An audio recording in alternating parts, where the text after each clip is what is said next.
Nagpaliwanag po ang pamunuan ng MRT matapos mag-viral ang video ng siksikan ng mga pasahero sa platform ng Cubao Station nitong Lunes.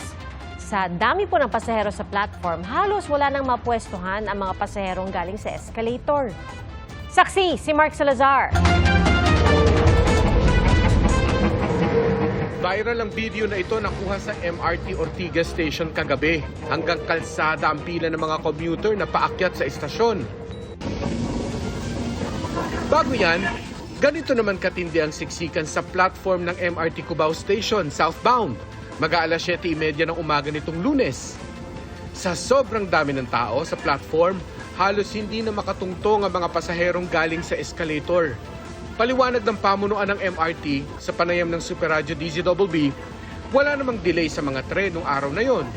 Grabe talaga ang volume noong January 5. Hindi po bumagal eh. Ang nangyari lang dito nung tiningnan namin yung CCTV, 2 minutes bago dumating yung tren, nagpaakyat na. So dapat dumating na yung tren, nakalabas na yung mga pasahero bago tayo magpapaakyat ng another batch. Sa pag-iikot ni MRT3 General Manager Michael Capati sa Cubao Station kanina, ipinaalala sa security personnel ang dahan-dahang pagpapaakyat ng mga pasahero sa platform.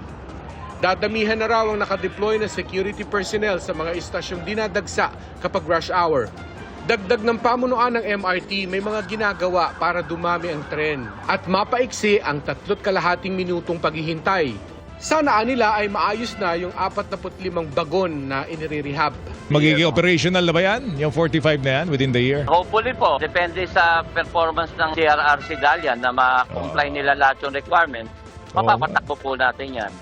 Ia-upgrade din aniya ang mga istasyon para mas maging komportable. Mag-i-start na kasi to by February. I-rehab na to, i-repaint, papalitan ng mga tiles and everything. Para sa GMA Integrated News, ako si Mark Salazar, ang inyong saksi